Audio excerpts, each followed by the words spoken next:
Hello, and welcome to another episode of I Demand a Homestead. My name is Amanda. Today what we're going to do is we're going to show you how to make elderberry wine. And elderberry wine makes a beautiful kind of red wine. If you don't live somewhere where red wine grapes grow very easily, like we don't here in southern Ontario in Canada, it's just not warm enough for them, then elderberries make a really nice substitute for a red wine that you can grow in your own backyard.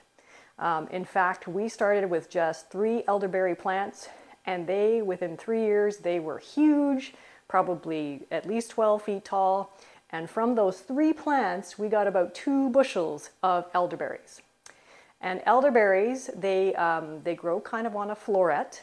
And as you can see, this is kind of when you want to harvest them, when they're really kind of dark, purple, beautiful berries like that. So then you just snip off the whole floret, you bring it inside in your bucket or whatever, and then you strip off the berries with a fork. And then once you do that, you wash your berries, and depending on what you want to do, you either use them right then or you do what I did, which is you freeze them, okay? We had so many elderberries, and it was right kind of at the tail end of summer for us that I just didn't have time to do anything with them at that point. But freezing them is actually a really great idea because then the juice comes out much more easily anyhow. Elderberries are good for lots of different things. You can make them into syrup, which is really effective in fighting colds and flus. You can make them into pies. You can kind of put them in muffins or whatever. The trick with elderberries is you cannot eat them raw. That's important because they are slightly toxic, okay? So they make you feel a little bit sick. You can have a few of them if you want, but not too many. But don't let that kind of deter you from growing elderberries, because potatoes you can't eat raw either because they're a little bit toxic, but everybody's okay with eating potatoes. So you just need to make sure you cook these first. All right.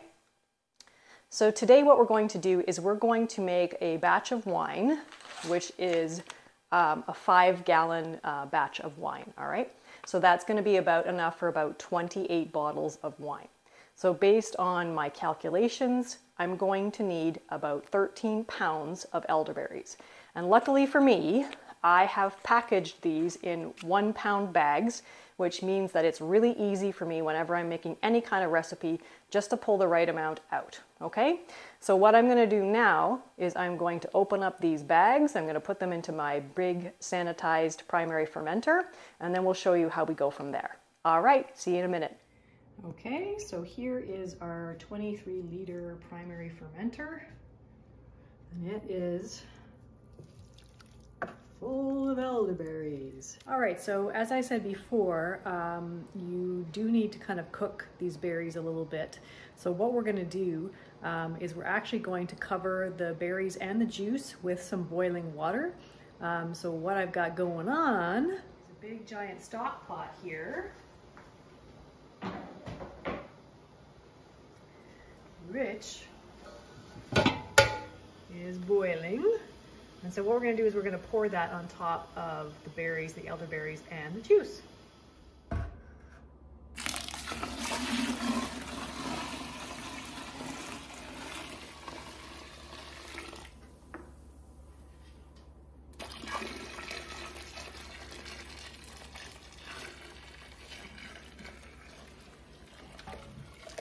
Okay, so now what we're going to do is we're actually going to leave this I'll put the lid on of our fermenter there, and we're going to leave this until it comes to room temperature.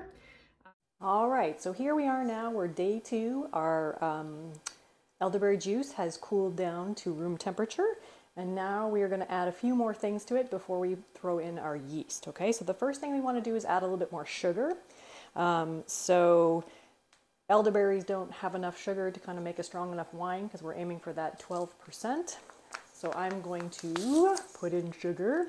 Now, we're supposed to put in about 1 pound, well, maybe a little bit less, maybe about 2/3 the amount of sugar as the number of pounds of elderberries. So if we're going to do about, we'll round up 15 pounds of elderberries, then we need about 10 pounds of sugar, okay?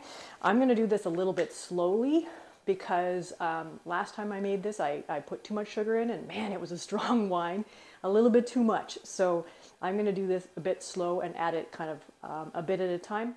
So you can check the amount of potential alcohol with something called a hydrometer, okay, which is actually a really useful thing if you're going to get into making wine, because what it has, potential percent of alcohol, okay, and that will tell you if your fermentation goes all the way through to dry, how much alcohol you should end up with, okay, so that way you can actually be pretty precise. All right, so we want to add sugar. We're going to check our alcohol with our hydrometer. The other thing we're going to do is we're going to put some pectin enzyme in there, and that's to kind of help break down the pectin, because the pectin can cause your wine to be cloudy, so that's why we want that. We're going to put in the juice of 2 lemons, because the elderberries don't have quite enough acidity, and that'll kind of make for a better flavored wine. Not 100% necessary, but we like it. And then the last thing we're going to do is we're going to put in something called yeast nutrient. And again, this is just because it helps to kind of give the yeast all the vitamins and all the stuff that it needs to grow properly, and helps that yeast keep going so that it will carry through the fermentation all the way. Okay? So what I'm going to do now is I'm going to sterilize a stirring spoon, and I'm going to sterilize my hydrometer, and then we're going to start adding our sugar in and see where we are. Okay, so here is our elderberry juice. Looks pretty darn good to me. And all the berries have kind of settled down to the bottom here. Okay, we'll filter all them out. We'll strain them all out later, so we don't really need to worry about that. The nice thing is that the skins of the elderberry will actually give us some nice tannins in here, which will really make a nice wine. Okay, so we're going to start with our juice of 2 lemons. Put that in there. And then I'm going to start with, I think I need about 10 pounds of sugar. I'm going to start with about 8. And then we'll take a measurement reading. Woohoo! You could do this while the berries were still warm, and your sugar would probably dissolve faster. I didn't have the sugar at the time, so I didn't do that. But you certainly could do that when you pour in the boiling water. You could put your sugar in at the same time, and then it would melt faster. As it is, I'm going to probably have to wait a little bit and stir this a few times before I take that measurement reading. Wow, that's a lot of sugar, people. That's a good thing. It's going to turn into alcohol. Okay, now we will add our pectin enzyme. And I'm going to put in a tablespoon of pectin enzyme, and again, that's to break down the pectin in the juice. Okay, and then we're going to put in 2 tablespoons of the yeast nutrient. All right, and there we go. And then we're going to stir that up really, really well. And I am not going to throw in my yeast until I know that I've got the right amount of sugar. All right, so here we are. I actually did add that last 2 pounds of sugar into there just because the potential alcohol wasn't quite as high as I wanted. So if we come in nice and close, and it's sitting about 15%, you can kind of just see the 15% line there, okay? 15% potential alcohol.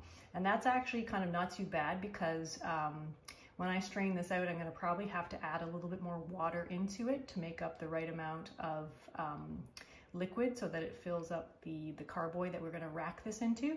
So it's okay if it's a little bit higher, better that than too low, so that way you can add a little bit more water if you need to. Okay, so now what we're going to do is we are going to sprinkle our wine yeast onto this. I'm just going to kind of bring this around here. Okay, like so. All right, perfect. And then I'm putting in a whole package, and then I'm going to lightly just stir it in, just a little bit. Not too much, because it does need the oxygen, so it's good to kind of have it at the top. But I found that by stirring it in just a smidge, Oh, and by the way, I've seen some recipes where you have to add sulfur to this, but you don't need to do that here because we've had these berries frozen, and so all kind of foreign yeast or bacteria would have been killed by that, okay? So now what we'll do is I'm gonna cover this back up. I'm gonna put it in a warm location, and then what we'll do is we'll come back in a couple of days so you can kind of see how it started to ferment. And then we'll probably need to wait for about 2 weeks or so for that fermentation to be complete. And we'll know when it's complete because that hydrometer hopefully will register 0% alcohol at that point. All right, so we'll come back in a couple of days and see how we're doing. All right, we are now 2 days after we started our batch of wine. And what I have been doing is I've been taking that long-handled spoon and sanitizing it every day and actually kind of stirring this every day, which is what you want to do. So let's take a look at what we've got here.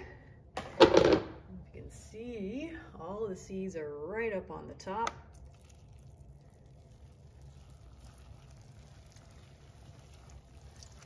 I don't know if you can hear that.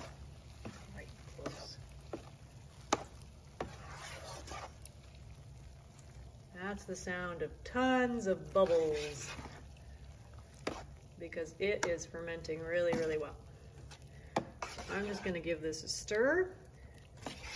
And again, I'm doing that every day. All right. So we'll bring you back to do another video once all of that is done. So thank you for joining me on another episode of I Demand a Homestead. If you enjoyed this video, please feel free to press the subscribe button and also the notification bell so that way you always know when I'm going to post another video.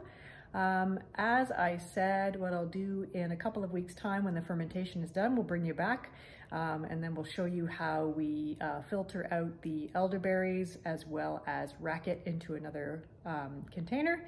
And then later on, probably in about another 5.5 weeks, we'll show you how we bottle it. All right, so everybody have a great day and we'll see you again soon. Bye-bye.